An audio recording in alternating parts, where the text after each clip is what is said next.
Hello, Life Vantage. This is Darren Jensen. I'm coming to you live again from our, I don't even know what to call it, our media studio rooms, or I think we'll call it Studio 1. Studio 1. Then we probably ought to call the one upstairs Studio 2 rather than Studio B. That's true. But I like Studio B. It kind of has a good ring to it. I'm also here with our creative director, Haddock. I'm not sure if you've had a chance to meet him or see him on stage, but we'll introduce him in just a minute, give you some of his background. But welcome. We're glad to have you here. This is actually a new series that we're beginning. And this one, I think we're going to call our Biohacking series. So the way that this one is designed is to really begin focusing more on the science of biohacking and optimizing your health. And in this series, we'll be interviewing people both within the company as people outside the company, just to give us a broad perspective on what biohacking is and how we can integrate that into our own lives. So before we begin, as always, we give away some type of product, and we have our Vitality Stack. If you have not gotten on the Vitality Stack, definitely need to get on it. I mean, this is the core of our biohacking protocol that we have as a company. So we're going to be giving away a few of these. If you could just put in your name, your city, your state, country where applicable, and then in a few days we'll do a drawing. So even if you're not watching this live with us, go ahead and put down some type of comment with your information, and we'll get you into the drawing. So with that, let's get on with our interview. As I mentioned, I've got Darren Haddock here, creative director. I'll have him explain exactly what he does in the company, but for me, typically my talks, a lot of the articles that you read from me in the magazines, this guy's the ghostwriter. So if you like the way that I sound, it's probably because he's saying it. So it's all his thoughts. No. But so anyway, he plays an important part, not just in writing what I say, but also as creative director of the company. Basically, he is the one that is in charge of our brand narrative. You know, what we say about our brand, how it looks, and much of that strategy. So a little bit of background on him, and I'll have him explain it. Jared's a very creative guy. His education is in human behavior, as well as I know he's been in Broadway tours and directing. Give us some of your background so everybody knows you. Yeah, I kind of came into this, I came the weird route, I guess. Uh-huh. As Darren said, I studied human behavior, but mostly because I started out as actually an actor, a performer, and that was something that I really enjoyed. I enjoyed understanding how to reach people, how to communicate with people, how to talk with people, and the acting helped with that. And that led to a career. I was very lucky, was able to do Broadway tours. My wife did the same thing. We were able to tour together and do shows together. And as part of that, acting came to a point where it wasn't quite enough. I wanted to have more understanding, more control and more ability to really reach people. And so that led into direction. And so I was directing live events, and of course that led to directing films and writing films, and then that led into writing for corporations and companies and helping them to sculpt their brand. And along the way, I had these little things that I thought were side gigs, I guess, passion projects, things like designing,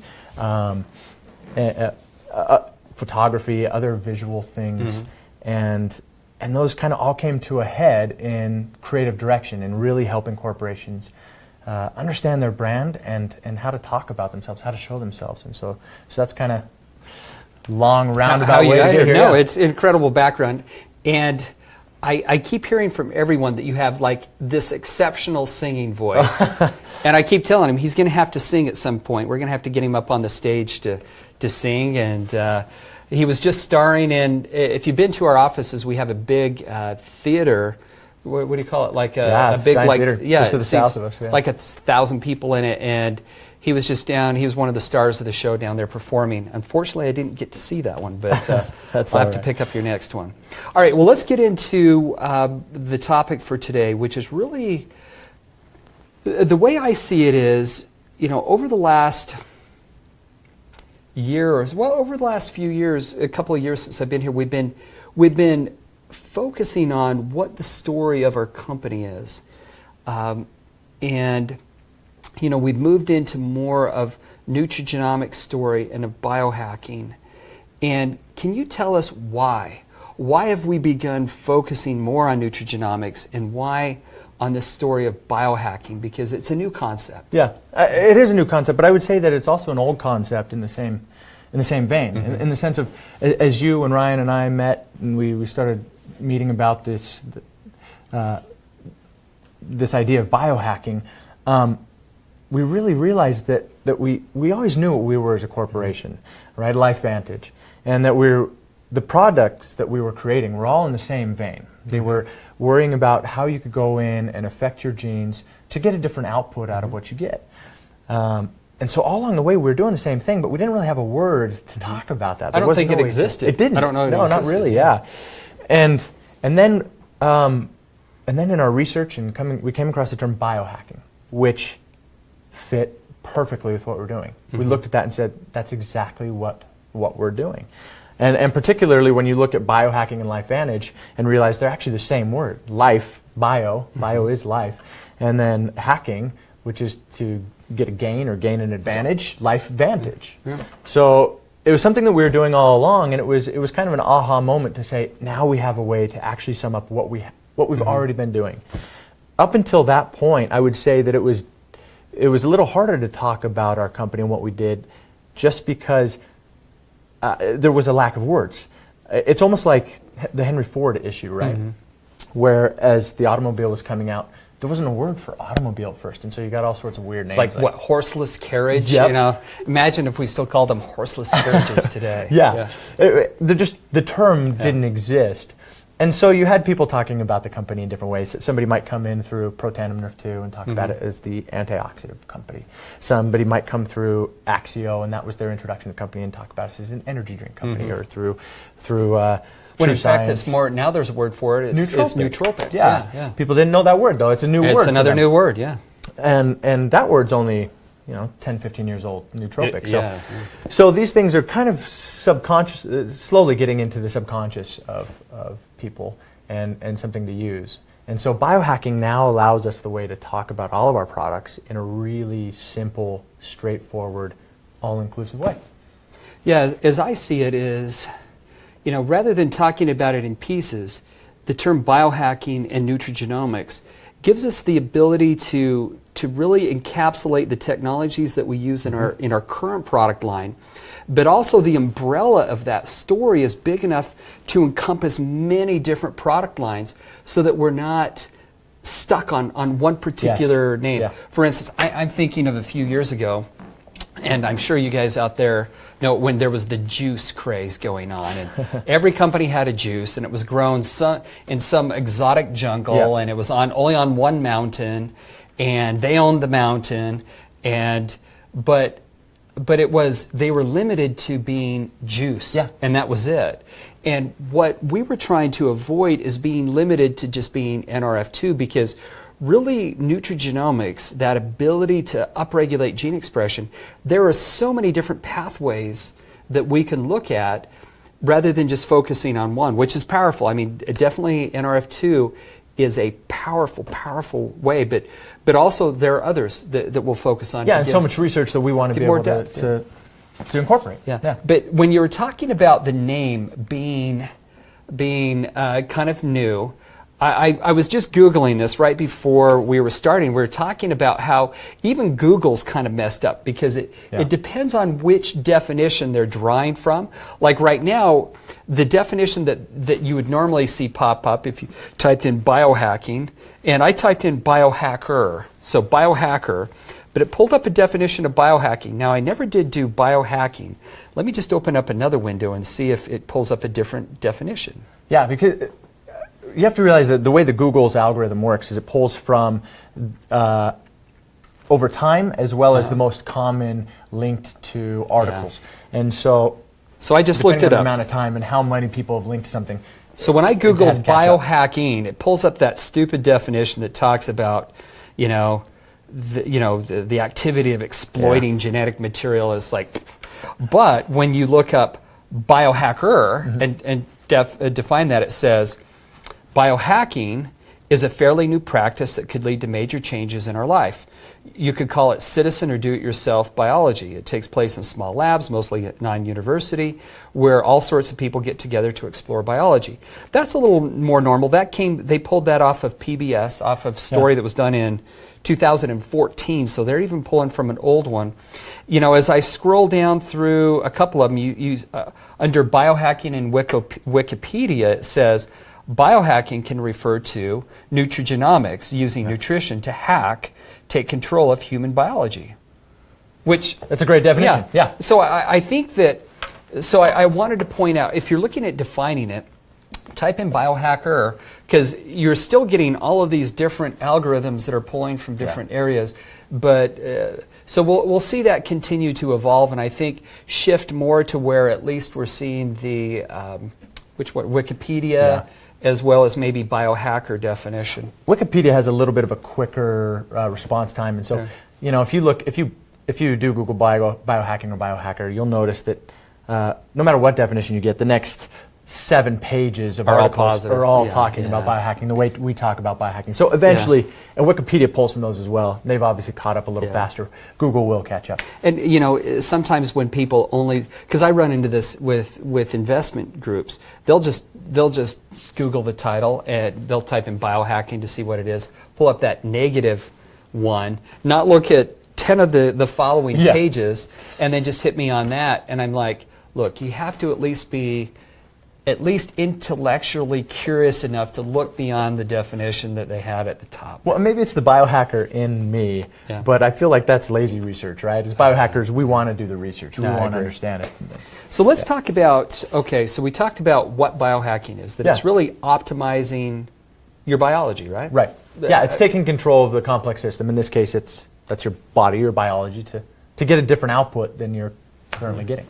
How do you see LifeVantage people with our biohacking nutrigenomics story fitting into the overall, I would say, kind of universe of biohackers? Because as I go out and explore, you've got some crazies out there that are part of the community. They seem really extreme. I really don't see us as extreme. I hear often internally I talk about the weekend biohacker. How do you see it as you're crafting the brand in our story as we're moving forward? That's a great way to put it, the weekend biohacker. As in any community, you're going to have some people who are going quite far, right? And in fact, we were talking a little bit earlier about the term orthorexia, where you get almost obsessive about Write that down. Eating. Orthorexia. It's an obsession with eating healthy, but you can take it so far that it actually becomes detrimental, becomes an obsession, right? We are about becoming healthy. We're about extending your health span. We are about having more life in our life, and so that means that there's a moderation in all things. We want to utilize all the research. We want to understand it. We want to make sure that we can do the most we can, but at the same time, there is some moderation in that. There's some. It's a weekend biohacker. Yeah, I kind of look at it as, I know in my own personal life when I do things, what I'm looking for is something that I can continue on for a lifetime, a behavior, and that it fits into my lifestyle and it isn't disruptive. For instance, let me give you an example. Many of you out there are competing in the body transformation, the physique body transformation competition. Well, we started one here within the company, and I'm competing in that. And so I moved on to a diet, I guess you could call it, I don't know, skinny paleo. It's like a keto diet, but not with all the meat and fat. I wish it had a little more meat, had a little more cheese and fat. That's the no fun diet. No, I've got no dairy. No, basically it's just vegetables and a little bit of meat. And so I've got no gluten, no all organic, no soy, no anything, no joy, no happiness. It's kind of sad. My wife calls it Angry Jared. Oh, I know, yeah. It's kind of like, ugh. And that is something I can't say, no sugar. And I keep looking, my assistant, Lynanne Swenson, if you know Lynanne, she has like a whole office right next to mine full of candy. And I walk by that every time. I'm like, man, I can't maintain this diet forever, but it's working okay right now. But it's more extreme. Right. But I need something like... We want something that's going to be a lifestyle, right? Yeah. And that's really what biohacking is about. It's about creating a healthy lifestyle, something that you can do for the rest of your life to extend your health span. Because truthfully, if you only do it for a little while, and then things like these diets, they might be good for shedding those few extra pounds, but by the time you get to the end of it, you're not going to be able to sustain it, and it's not going to have a prolonged effect on your health. So we want to have that prolonged effect. Simple changes that you can make that lengthen your health span, but are things that you can do for a lifetime. So how do I talk about this? So let's say I'm a new distributor joining the business. How do I talk about this in simple terms to people? Because again, it's new terms. How do I explain it? How would you recommend? I mean, you're crafting these stories. Well, it's something that really is, it can be quite simple, right? It's just the idea of changing what you put into your body so that you get a different output out of your body, right? And so if you think of it that way, I mean, it's a definition you can memorize in those terms, but it's probably better to understand the general concept, which is that anything that comes into your body is affecting your body. And we know this. We know this. You are what you eat. You are what you eat. Yeah. Right. Yeah. And we know. It's the reason why we go drink a shot of some caffeine. Or I don't know if that's true, because if that was the case, I'd be a peanut butter Twix. But my wife keeps saying to herself, "I want a peanut butter Twix." I want a peanut butter Twix. Twix. She's doing the same thing. She's like, "I like peanut butter Twix." But anyway, but we get that concept on a general basis. We understand that if I'm tired and I go and I drink a sugary drink or a coffee or something, that it's going to have an effect on my body. We also understand that if I listen to certain types of music, that's a type of input. It's going to change my mood. So we realize inherently that our mood and the way that we feel can be changed by what we put into our body. But so often we forget about that, and we miss it. We don't start looking there first when there's a problem with us.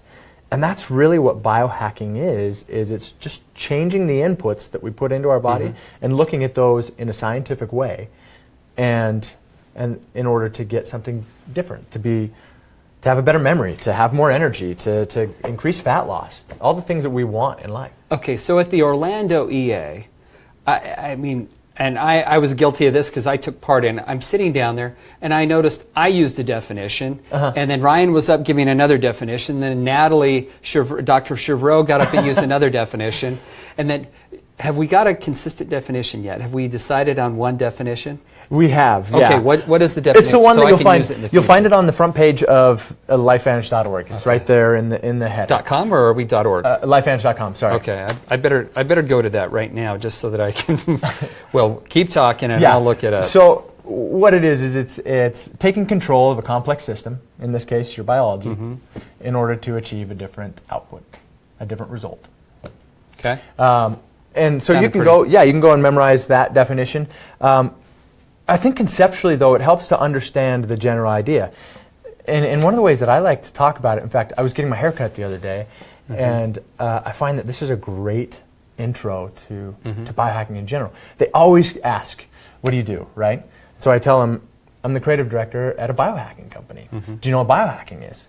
And the great part about a term that's kind of newer like this is you do get some people who know and hear, and then the conversation gets really fun.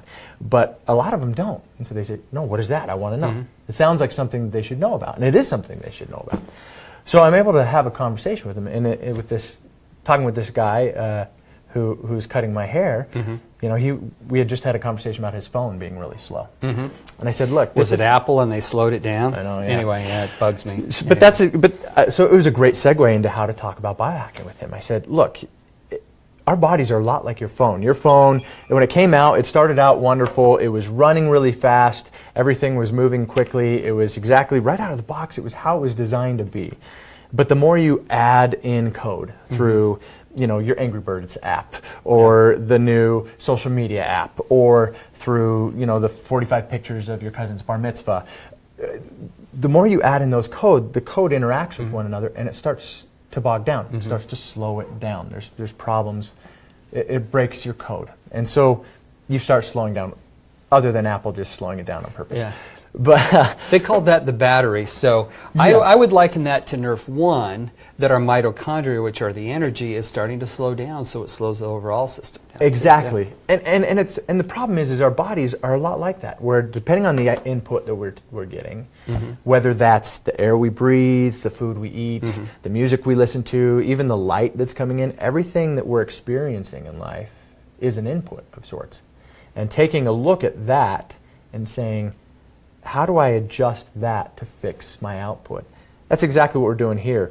And the wonderful thing for me about biohacking is it's realizing that those issues that you may find with yourself, whether it's mood or being tired or memory issues, realizing that you don't have to accept those, that they're not a death sentence.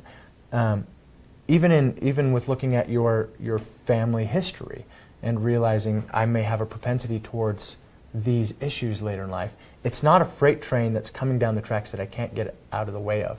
I can do some things now to try and veer that. Well, I took one of path. those DNA tests where you swab the inside of your cheek and it tells you about your body and what that's part of this. Yeah. That's part of this health activated biohacking movement.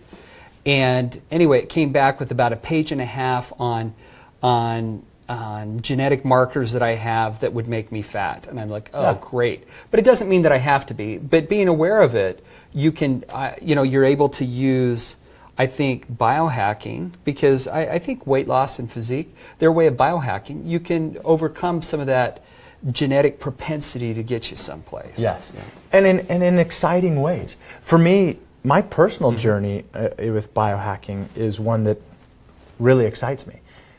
In my job and as a performer, as a director, in just the creative fields in general, and in writing, I rely heavily on my brain. It's really important to me. That's what I feel my edge is, and the reason I'm able to support my family. And I noticed a few years back that I started losing that a little bit, which is scary because I have a propensity in my family for those sorts of degenerative diseases. Especially when you're smart enough to know, wait, my brain's going slow. Yeah. Something's wrong. Oh yeah, when you're talking or you're writing and all of a sudden you come to a word and you say, I can't think of what that word is, and I know that word. Why can I not think of it? And you're having to use the thesaurus a little bit more, or I'm relying on Siri a little bit more to tell me when I have an appointment, or I'd walk into rooms and forget why I was there, or why I'd walked into the room, what I was trying to get, and that really scared me. It scared me a little bit, and so doing some research and looking at some of our products, I realized I could change that. I could actually turn that around, and I've been able to, and I'm still on that path of turning it around. But it's really exciting and a lot of fun. Yeah, I know that. I mean, you were talking about getting your hair cut. I'm always also talking to people about. They ask me, "What do I do?" And I say, "Well, I'm the CEO of a biohacking company. We use," and then I just immediately lean in and say, "We're using nutrigenomic science to biohack the aging code." And then I just stop right there, and I get like a look like, what did that guy just tell me? And they always ask, what's nutrigenomics, right? Or what's biohacking, what's nutrigenomics? But it's already sounding really scientific, and they're like, wow, this sounds really important. What exactly are you doing? And then I expand the conversation a little bit more and talk about what we're actually doing as a company, and inevitably, almost always, they're saying, how do I get me some of that product? It's almost always. How do I get me some of that? Yeah, for me personally, I do something very, very similar. I have three things that I always hit on. The first one is I always tell them that I work for a biohacking company. And then I ask them, if they don't already ask, which most of the time they ask what's biohacking, but I'll say, have you heard of biohacking? Yeah, right. So I want to get that term biohacking out there, and I tell them, it's just changing what you put into your body so you can get different output. And then the second thing I hit on is what you just said, nutrigenomics. I always say, and our company specifically uses nutrigenomics to biohack the body. Do you know what nutrigenomics are? Yep. And they say, no, but tell me what nutrigenomics are. By this time, they're roped in. Now they're roped in. Yeah. And so I tell them, well, that's how nutrients affect your genes. And then the third thing I always tell them is those nutrigenomics are helping your genes flip back on switches to help your body do what it always wanted to do, and by then they want to know more. Now, the only time I get pushback is sometimes on the term biohacking. Sure. And it's typically older generation. Now, I'm 48, and but I'm on social media, and I'm into a lot of science things, so I'm always getting things about, hacks for your telephone, how to hack your lifestyle, vacation hacks. I mean, everything is a hack. And so I see it as a hack as an optimization. In my mind, it's a positive thing. So I see biohacking as I'm looking for ways to optimize my body or my health. But I see kind of older generations going, no, hacking's a bad thing. Yeah. Do you run into that much? I do, yeah. And it's typically, it seems to be a fairly hard break right around the age 40. Let's say 50. but I'm right on that break. And the reason for that is because you have an age that grew up with computers. Yeah. Underneath that, computers have been a part of their life their whole life. After that, it hasn't. And also, you've also got an issue with the word hacking up until the mid-90s was, some guy in a hoodie hacking into NASA or to get the launch codes or something. Yeah. And it wasn't until the mid-90s that it really started becoming something where corporations were hiring their own hacking groups to help them become safer, to help them figure out their code. You have companies like Google, Apple. Like White Hat, I think they call them White Hat hackers. And they have hacking competitions now, which are all on how to make their systems better. We live in a computer world, and it really has become all about activation, about optimization, about making things better. But there is that little shift there. So just be aware of it. I mean, just be aware of it. A lot of it is a generational thing. Totally. I think. Now, finally, if you're out there, you're saying, okay, well, I'm one of these biohackers that is looking to get started. For me, that's what I really liked about the Vitality Stack. I always see this as the first step. When people say, okay, I like the idea, how do I start my own biohacking journey? I always point him to this. And that's what we designed it for, right? Exactly. This is meant to be, we took the products that are really the foundation for any biohacker and put them together in one packet so that you can have it and take it daily and cover the most bases. So if you haven't seen it, let's see if I can open this.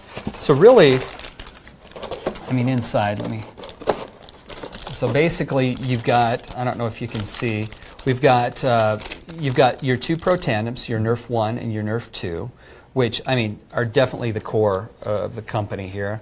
And also, I have not always in my lifetime been as big on probiotics. Yeah. But as I read more and more, I'm like, oh my goodness, your microbiome is massive. So we have our ProBio in there that is patented.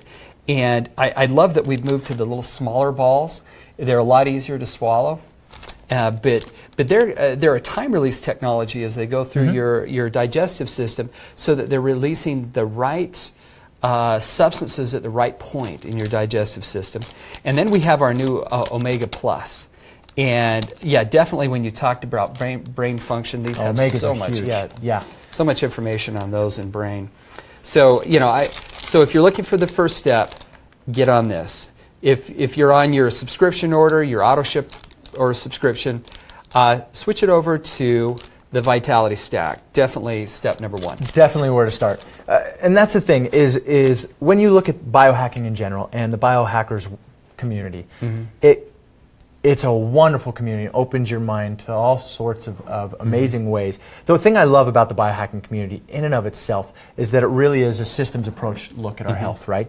Where somebody might look at themselves and go, I'm tired, and say, well, I'll just take caffeine and move on with the day. A biohacker might look and say, I'm tired. What was the issue? Yeah, why am I tired? Why am I tired? What did I eat last night? What was the temperature of my room? How many lights were on in my room as I was sleeping? They might look and try to figure out, okay, how do I fix it for tonight? Because I want tonight's sleep to be better. And it opens up a whole world of looking at yourself and looking at the different inputs. But at the same time, that can be a little overwhelming. right? It can feel like, where do I start with biohacking? And so that's exactly right. That's why we wanted to start with the Vitality Stack. It's what's vital for you to start with. As well as in those communities, they refer to not only biohacking, but weightlifting communities, bodybuilding. When they talk about what their daily routine is or the products that they take, that's their stack. They call it a stack. And that's why we began adopting the same nomenclature as them. So this is the Vitality Stack. Yeah. So, and if we're talking about a little bit about the story of the Vitality Stack, the reason why it really is your foundation is because of how important these functions are to your body, right? We want to be able to address the mitochondria in our body, which is how our body gets the energy that it needs to have, and as well as the communication it needs to have. So we're going to get nerve 1, which turns on those processes to support your mitochondria production. Then we want to make sure that since those mitochondria, they're susceptible to oxidative stress. And they produce antioxidants when they're working well. They produce oxidation. Yes, when they're working well, they do. Yeah. And so we want to have the antioxidants come in and help take care of that. That's your nerve 2 right away. And then we want to, at the same time, make sure that your gut is in a good place so that you can take these products and that you're getting everything you need out of them, and as well as out of your diet. And then, of course, the omegas in there, because the fats are huge for cellular communication, and we want to make sure that your cells can talk to each other. And also taking them together. I've heard Dr. Chevreau talk about how having a little bit of fat in there, too, when you take it, gives it a little better absorption. So, yeah. Awesome. So it's a little side benefit. Well, Jarrett, I was just looking at the time, and as I'm sitting here, I'm getting Carrie Dickey texting me. Good timing. Hi, Carrie. Yeah, good timing, Carrie, but on that. But anyway, thank you for joining us. Oh, glad to, anytime. On our first Biohacker series, and thank each of you for joining us. And again, Vitality Stack, and also for you out there, we're coming up next week is Indianapolis. Yeah. So what is it, Thursday through Saturday? What's the dates again, Dana? February 16th through... She's like... 15th through 17th. 15th through the 17th. If you haven't booked your hotel, get your tickets, and we'll see you in Indianapolis. Thanks, everyone. Bye.